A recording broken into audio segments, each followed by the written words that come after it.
नमस्कार दोस्तों, Indian judicial service में आप सभी का स्वागत है। आज के इस वीडियो में हम लोग भारत के संविधान में जो है संघ पर चर्चा करेंगे। भारतीय संविधान सीरीज का ये 22वां वीडियो है और संघ का ये 7वां वीडियो। इससे पूर्व के सभी वीडियोस जो हैं उन सभी का लिंक डिस्क्रिप्शन बॉक्स में दिया हुआ है, वहाँ से जाके आप वो वीडियोस ज्वाइन कर सकते हैं, उनको देख सकते हैं। देखिए, आपको अगर इन वीडियोस की पीडीएफ फाइल चाहिए या और भी जुडिशरी से रिलेटेड किसी भी तरीके की इंपॉर्टेंट एक्ट्स की जो है पीडीएफ फाइल चाहिए, नोट्स चाहिए, तो वो सभी जो है आपको हमारे व्हाट्सएप और टेलीग्राम ग्रुप्स पे उपलब्ध हो जाएंगे। इसलिए उन ग्रुप्स को ज्वाइन करने का लिंक भी डिस्क्रिप्शन बॉक्स में दिया हुआ है, वहाँ से जाके आप उसे ज्वाइन कर सकते हैं। चलिए यहाँ पे इसको शुरू किया जाए। क्वेश्चन नंबर 21, निम्न वाक्यों का अध्ययन कीजिए। देखते हैं यहाँ पे वाक्य दिए हुए हैं दो। पहला है कथन, मंत्री नीति बनाते हैं और लोक सेवक उनका कार्यान्वयन करते हैं। बिल्कुल ये स्टेटमेंट यहाँ पे सही। देखिए, जो मंत्री हैं, ये मंत्री परिषद है, वो नीतियाँ बनाती है, पॉलिसीज बनाते हैं संसद में रहकर, और जो एग्जीक्यूटिव्स हैं, बॉडीज़ हैं, वो इनका कार्यान्वयन करते हैं। जैसे IAS PCS और वो सभी लोग हैं जो वो इसका जो है इनको एग्जीक्यूट करने में हेल्प करते हैं। ठीक है, तो ये चीज़ एकदम स्टेटमेंट यहाँ ठीक है। संसदीय प्रणाली में मंत्रियों का उत्तरदायित्व का सिद्धांत कार्य करता है। तो बिल्कुल संसदीय प्रणाली में जो मंत्री परिषद है, मंत्री हैं, वो उत्तरदायी होते हैं अपने कार्यों के लिए। यानी अगर कोई एग्जीक्यूटिव कार्य करता है, उसमें कुछ गलती भी होती है, तो उसके लिए मंत्री वहां पर दायी होते हैं। और मंत्री किसके प्रति दायी होते हैं? लोकसभा के।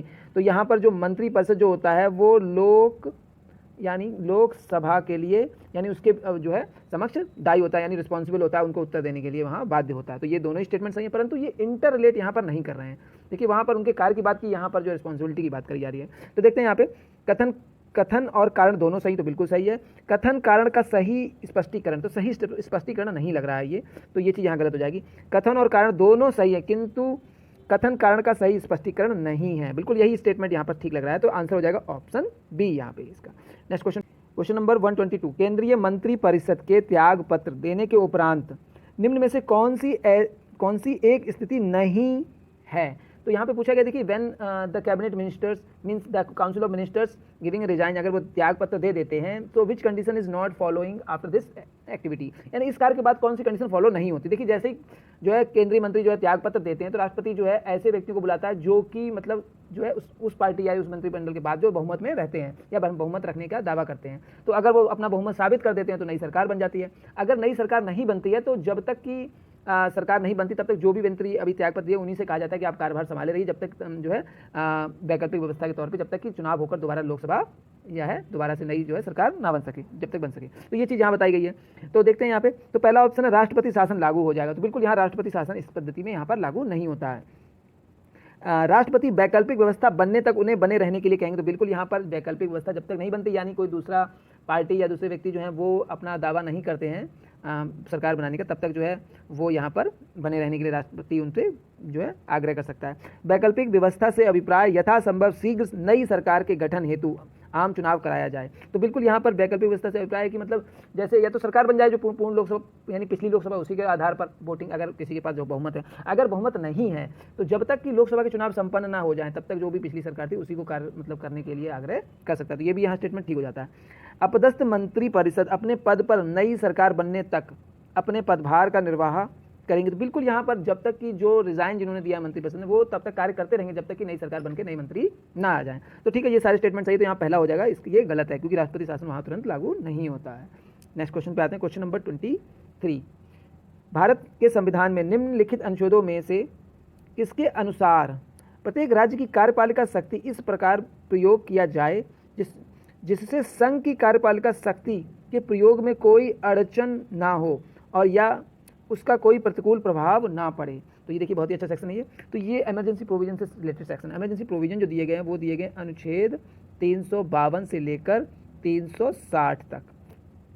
ठीक है, तो देखिए यहाँ पर जो बताया गया है कि मतलब कार्यपालिका शक्ति यानी executive power of the central है, वो प्रिवेल कर रही है इस क्वेश्चन में, यानी executive power of the state government की। मतलब कोई ऐसी अड़चन स्टेट गवर्नमेंट ना लाए जिससे कि जो है सेंट्रल गवर्नमेंट को अपने एग्जीक्यूटिव वर्क्स में दिक्कत हो। तो इस चीज़ को कहाँ प्रोविजन दिया गया इस तरह से, यानी वहाँ पर सेंट्रल गवर्नमेंट स्टेट्स के प्रोविजंस में भी जो है अपना मतलब सुपरमेसी लाती है और वहाँ पर एक्ट बना सकती है उनके जो है उस पर भी। तो ये चीज़ वहाँ पर कहाँ पर आ जाती है, तो ये आप देखिएगा क्लियरली दिया हुआ है आर्टिकल 57 में। आर्टिकल 57 क्या कहता है? आर्टिकल 57 कहता है कि exercise of legislature power under the proclamation issues under section तो ये चीज़ यहाँ पर अगर 356 लागू हो जाता है, यानी राष्ट्रपति शासन लागू होता है, तो उस कंडीशन पर जो यूनियन गवर्नमेंट है यानी सेंट्रल गवर्नमेंट है वो अपनी एक्सेस यानी लेजिस्लेटिव पावर भी यहाँ पर और एग्जीक्यूटिव पावर भी यहाँ पर लागू कर सकता है। तो बिल्कुल ठीक है, यहाँ पर यही आंसर भी हो जाएगा ऑप्शन ए। बाकी यहाँ पर 58 देखिए 258 इसका जस्ट उल्टा है। 258 क्या कहता है, the power of the union to confirm the power as on the state on certain के, मतलब यहाँ पर यूनियन जो है यानी यूनियन में जो राष्ट्रपति हैं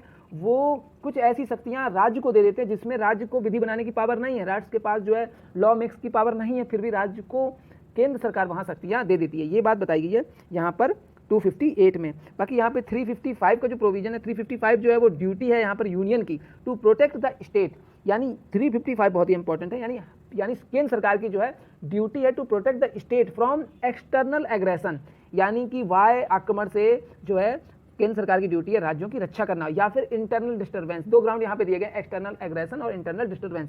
तो अगर इंटरनल डिस्टर्बेंस होता तब भी वहाँ पर जो है 355 में जो है केंद्र सरकार की ड्यूटी है कि वो राज्य को बचाए, राज्य की रक्षा करे, प्रोटेक्ट करे उसको।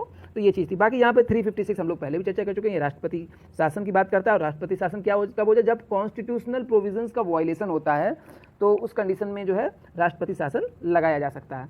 ठीक है, यानी कॉन्स्टिट्यूशनल मशीनरी फेलियर होती है तब इसको जो है राज्य में राष्ट्रपति शासन लगाया जाता है। ठीक है, तो ये चीज़ आती है, आंसर हो जाएगा इस क्वेश्चन का ऑप्शन ए। नेक्स्ट क्वेश्चन पे आते हैं, क्वेश्चन नंबर 124।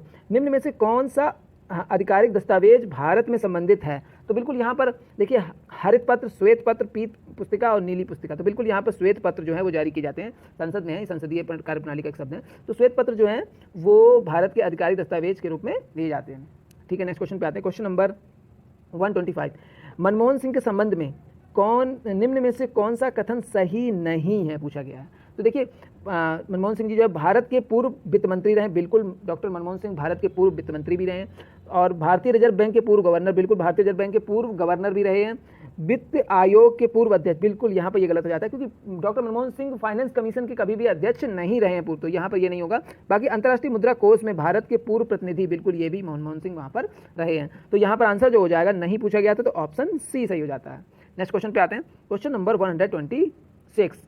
तो देखिए, जो व्यक्ति संसद का सदस्य नहीं है केंद्रीय मंत्री रह सकता है। देखिए, केंद्रीय मंत्री रहने की सबसे बड़ी यहाँ पर रिक्वायरमेंट है कि वो संसद का सदस्य होना चाहिए, चाहे वो राज्यसभा को चाहे वो लोकसभा को। परंतु कोई भी व्यक्ति जिसको राष्ट्रपति अपॉइंट कर देता है एज अ मिनिस्टर, चाहे वो प्रधानमंत्री ही क्यों ना हो, प्रधानमंत्री के तौर पर, तो वो अधिकतम 6 माह तक के लिए, यानी 6 माह तक वो जो है मंत्री के तौर पर रह सकता है। उसके बाद उसको किसी न किसी सदन, चाहे लोकसभा चाहे राज्यसभा का सदस्य बनना आवश्यक है, अदरवाइज उसको पद त्यागना होगा यहाँ पे। तो ये चीज़ आती है, तो आंसर हो जाएगा इस प्रश्न का ऑप्शन बी यहाँ पे। ठीक है, 6 मंथ हो जाता है। नेक्स्ट क्वेश्चन पे आते हैं, निम्नलिखित संविधान संशोधन में कौन सा एक बताता है कि मंत्रिमंडल के कुल मंत्रियों की संख्या, बहुत ही महत्वपूर्ण प्रश्न ये, प्रधानमंत्री को सम्मिलित करते हुए लोकसभा के सदस्यों की कुल संख्या, यानी लोकसभा के सदस्यों की कुल संख्या के 15%, यहाँ 50% का रिस्ट्रिक्शन लगा दिया गया, यानी जो लोकसभा के टोटल मेंबर हैं उनका 15% जो मेंबर्स हैं वही यहाँ पर मंत्रिपरिषद बन सकते हैं, काउंसिल ऑफ मिनिस्टर बन सकते हैं। तो यहाँ पर ये फिक्स कर दिया है इन्होंने, से अधिक नहीं होंगे, यानी टोटल मैक्सिमम 15% मेंबर ही मिनिस्टर बन सकते हैं लोकसभा के, उससे अधिक नहीं। और ये प्रोविज़न कब लाया गया, तो ये प्रोविज़न लेके आया गया 91st अमेंडमेंट पर, यानी 91वें अमेंडमेंट पर ये बात जो है जोड़ी गई यहाँ पर। तो बिल्कुल आंसर हो जाएगा ऑप्शन बी इस प्रश्न का। नेक्स्ट क्वेश्चन पे आते हैं, क्वेश्चन नंबर 128। अधोलिखित में से कौन सा वक्तव्य सही है? तो विच of the following statement is correct here?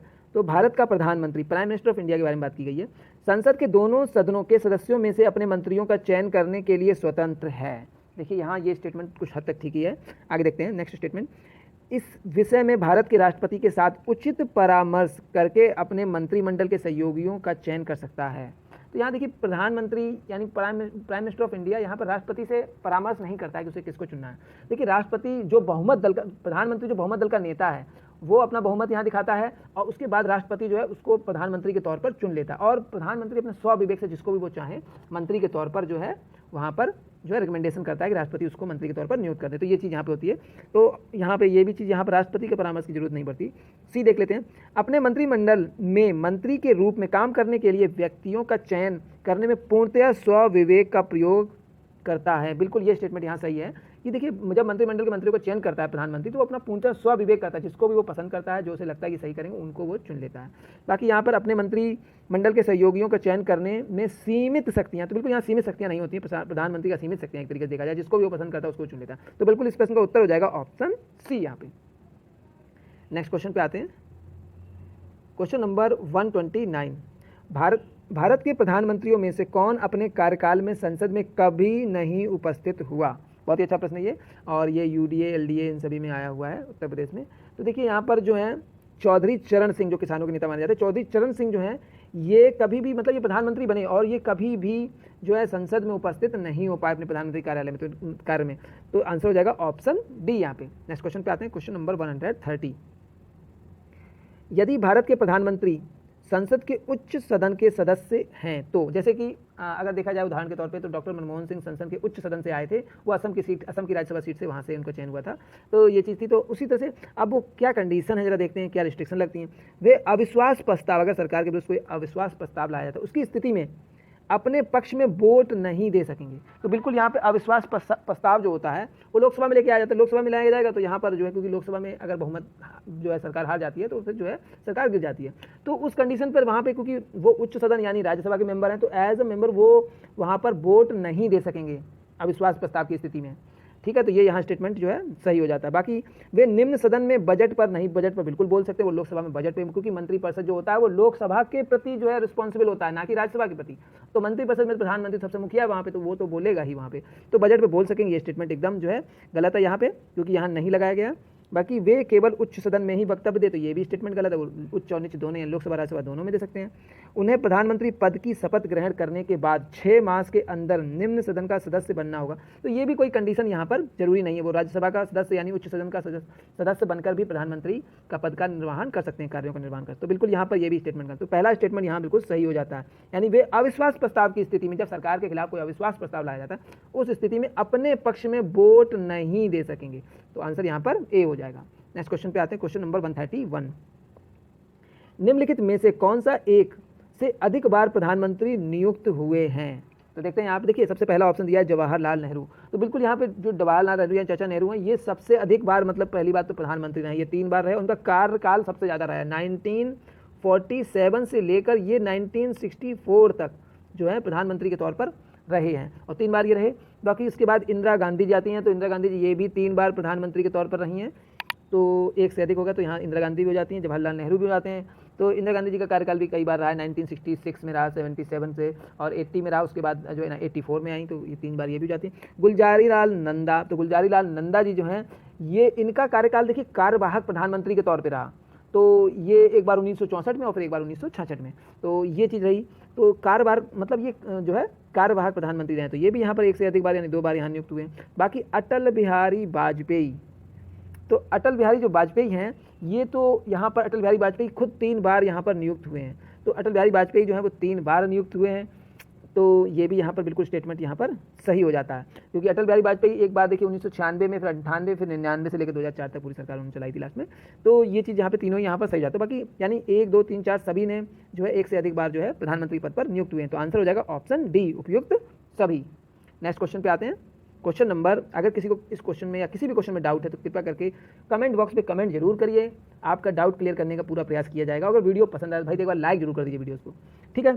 तो नेक्स्ट क्वेश्चन पे आते हैं, क्वेश्चन नंबर 132। भारत का प्रधानमंत्री बनने के लिए न्यूनतम आयु कितनी होनी चाहिए? तो बिल्कुल यहाँ पे देखिए भारत का जो प्रधानमंत्री है उसके बनने के लिए, यानी लोकसभा का जो सदस्य बनने के लिए 25 वर्ष की आयु की आवश्यकता होती है। तो अगर कोई व्यक्ति 25 वर्ष की आयु पूरी कर चुका है तो वो भारत का प्रधानमंत्री बनने योग्य है, तो इसका जो उत्तर हो जाएगा ऑप्शन बी हो जाएगा। नेक्स्ट क्वेश्चन पे आते हैं, और प्रधानमंत्री का जो प्रोविजन दिया है तो वो आर्टिकल 75 के क्लॉज 1 में वहाँ पे दिया हुआ है कि वहाँ से प्रधानमंत्री जो है राष्ट्रपति द्वारा नियुक्त किया जाएगा, तो ये चीज़ थी। नेक्स्ट देख लेते हैं, क्वेश्चन नंबर 133। प्रधानमंत्री को लोकसभा द्वारा चुना जाता है, बिल्कुल यहाँ पे देखते हैं, संसद द्वारा चुना जाता है, राष्ट्रपति द्वारा नियुक्त किया जाता है, और लोकसभा में बहुमत प्राप्त पार्टी द्वारा नामित किया जाता है। देखिए प्रधानमंत्री जो हैं वो राष्ट्रपति द्वारा नियुक्त किए जाते हैं, ना कि वो चुने जाते हैं, वो इलेक्टेड नहीं होते हैं। लोकसभा और राज्यसभा के मेंबर इलेक्ट किए जाते हैं, मगर जो मंत्री हैं वो नियुक्त किए, अपॉइंट किए जाते हैं। अगर वो मेंबर ना भी है तो अभी हम लोगों ने चर्चा की वो 6 मंथ यानी 6 मंथ के लिए जो है नियुक्त किए जा सकते हैं, तो वो नियुक्त किया जाता है। तो इस प्रश्न का जो उत्तर हो जाएगा वो हो जाएगा ऑप्शन सी यहाँ पे, कि राष्ट्रपति द्वारा नियुक्त किए जाते हैं, ठीक है। नेक्स्ट क्वेश्चन पे आते हैं, क्वेश्चन नंबर 134। स्वतंत्र भारत के प्रथम वित्त मंत्री थे, तो स्वतंत्र भारत के प्रथम वित्त मंत्री जो थे वो श्री जॉन मथाई थे, तो आंसर हो जाएगा ऑप्शन बी इस प्रश्न का। तो देखिए यहाँ पे प्रथम वित्त मंत्री जो है आर.के. षणमुखम थे, तो जो कि पदोपरांत जॉन मथाई को यहाँ पर बनाया गया था 1949, मगर उनका ऑप्शन यहाँ नहीं दिया, इसीलिए हम लोगों ने यहाँ बी ले लेते हैं। नेक्स्ट क्वेश्चन पे आते हैं, क्वेश्चन नंबर 135। संविधान में मंत्रिमंडल शब्द का एक ही बार प्रयोग किया गया है। देखिए संविधान में आपको मंत्री परिषद शब्द, काउंसिल ऑफ मिनिस्टर बहुत बार मिलेगा, मगर यहाँ मंत्रिमंडल शब्द का प्रयोग सिर्फ एक बार मिलेगा। वो भी मिलेगा जब मंत्रिमंडल राष्ट्रपति को राष्ट्रीय आपात के लिए रिकमेंडेशन करता है कि राष्ट्रीय आपात लगा दिया जाए, तो सिर्फ राष्ट्रीय आपात का प्रोविजन कहाँ दिया गया, वो दिया गया 352 में। तो बिल्कुल यहाँ आंसर हो जाएगा ऑप्शन यहाँ पर ए। बाकी 74, 76 और राष्ट्रपति शासन सब में यहाँ पर इसका प्रोविजन नहीं है। तो मंत्रिमंडल शब्द का प्रयोग सिर्फ 352 में दिया गया है। नेक्स्ट क्वेश्चन पे आते हैं 136। मंत्रिपरिषद के विरुद्ध, देखिए मंत्रिपरिषद के विरुद्ध अविश्वास प्रस्ताव लाने के लिए लोकसभा में सदस्यों की संख्या होनी चाहिए। देखिए मंत्रिपरिषद के विरुद्ध अगर अविश्वास प्रस्ताव लाया जा रहा है तो डिसकॉन्फिडेंस के लिए अगर बिल लेके आया जा रहा है तो वो बिल के लिए मिनिमम जो है 50 मेंबर यानी 50 मेंबर तो होने ही चाहिए जो ये कहें कि हमें सरकार में विश्वास नहीं है। तो बिल्कुल आंसर हो जाएगा ऑप्शन सी, 50 सदस्यों द्वारा। नेक्स्ट क्वेश्चन पे आते हैं, निम्नलिखित में से किसका भारत के संविधान में स्पष्ट उल्लेख नहीं है पर पार्टी के रूप में पालन किया जाता है। तो देखते हैं यहाँ पे किसका उल्लेख नहीं है। तो वित्त मंत्री निम्न सदन का सदस्य हो सकता है। बिल्कुल यहाँ फाइनेंस मिनिस्टर, जब प्रधानमंत्री हो सकते तो वित्त मंत्री क्यों नहीं हो सकते, वित्त मंत्री भी हो सकते। जैसे अरुण जेटली का उदाहरण लिया जाए तो अरुण जेटली जो है लोकसभा का चुनाव हार गए थे, फिर भी वो वित्त मंत्री के तौर पर कार्य कर रहे थे। तो वित्त मंत्री जो है ये यहाँ पर निम्न सदन के का सदस्य हो सकता है, साथ में उच्च सदन का सदस्य भी हो सकता है। यानी लोकसभा का चुनाव हार गए थे तो वो उच्च सदन से चुन के आए थे। तो ये चीज़ यहाँ पर ठीक है, तो यहाँ पर स्पष्ट उल्लेख नहीं किया गया है, तो ये चीज़ यहाँ पे नहीं हो जाएगी। अगला देख लेते हैं, प्रधानमंत्री यदि निम्न सदन में बहुमत खो दे तो उसे त्यागपत्र देना चाहिए।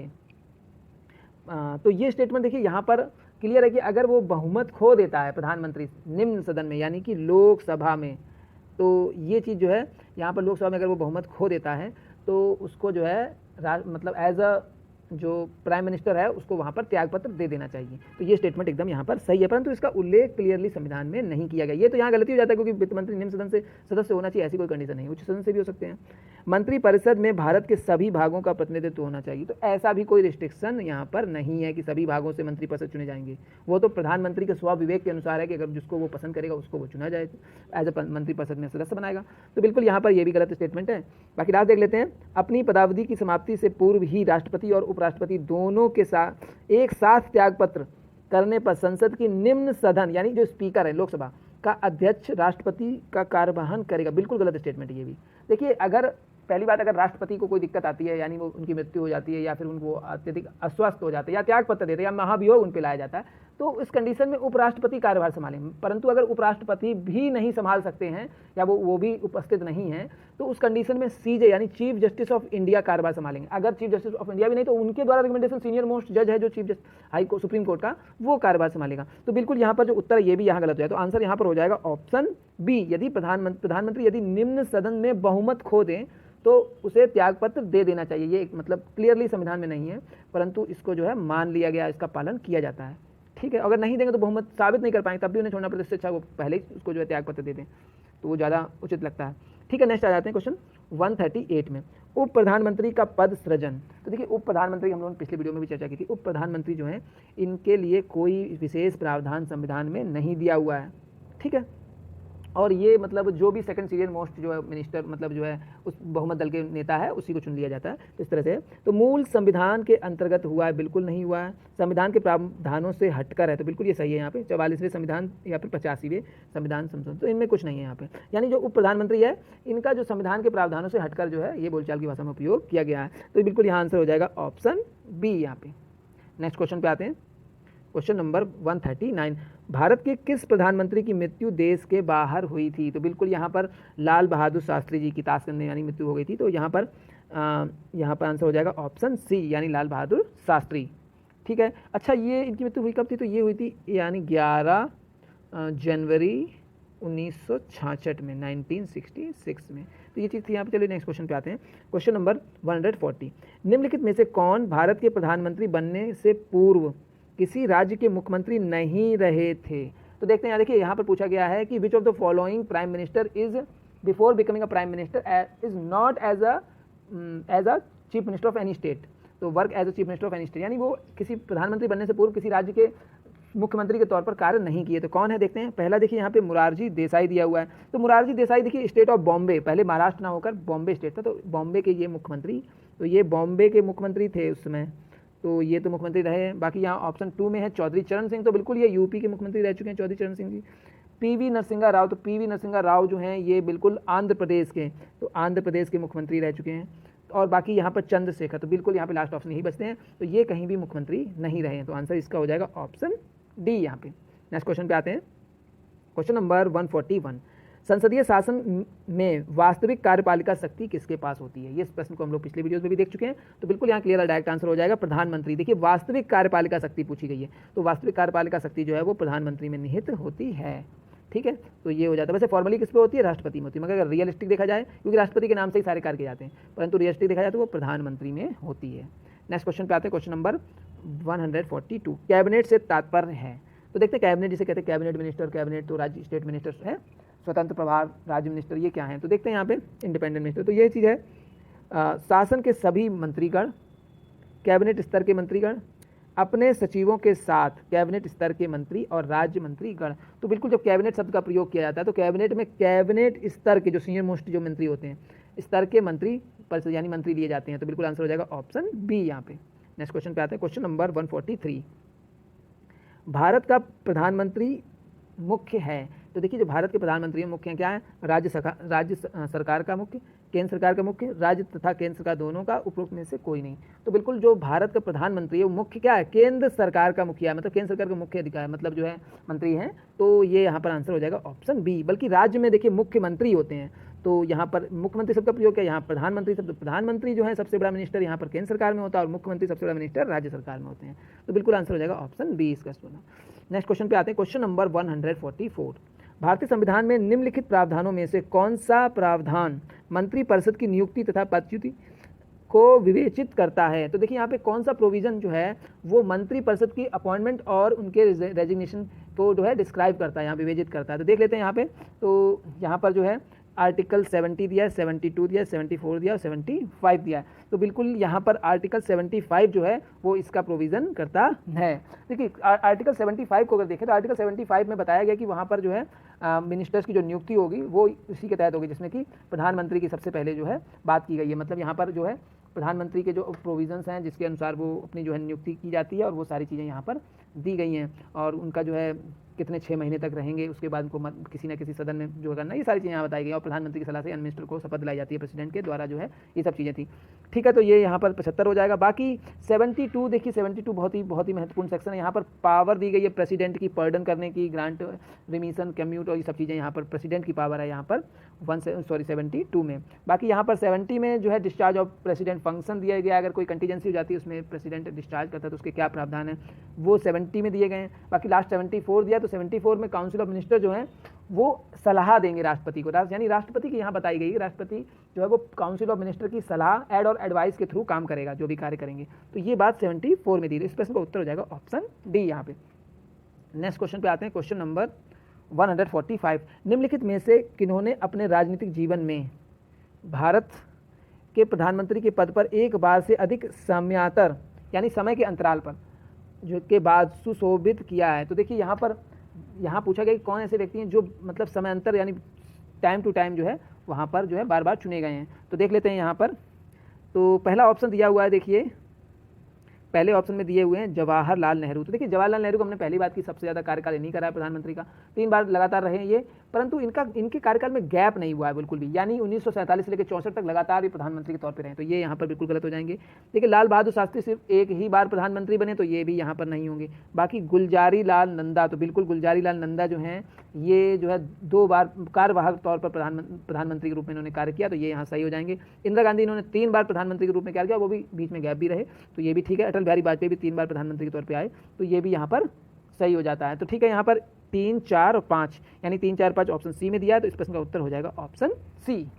इसी के साथ इस वीडियो को समाप्त करते हैं। नेक्स्ट वीडियो में हम लोग अगले 25 प्रश्नों पर डिस्कस करेंगे। वीडियो पसंद आए तो भाई एक बार लाइक जरूर कर दीजिए, और अभी तक आपने अगर चैनल सब्सक्राइब नहीं किया तो चैनल सब्सक्राइब कर लीजिए। इस चैनल में आपको जरूर फ़ायदा मिलेगा, और जो भी वीडियोज़ आएंगे वो लॉ से रिलेटेड होंगे, और अभी इसके साथ में और दूसरे एक्ट भी शुरू हो जाएंगे।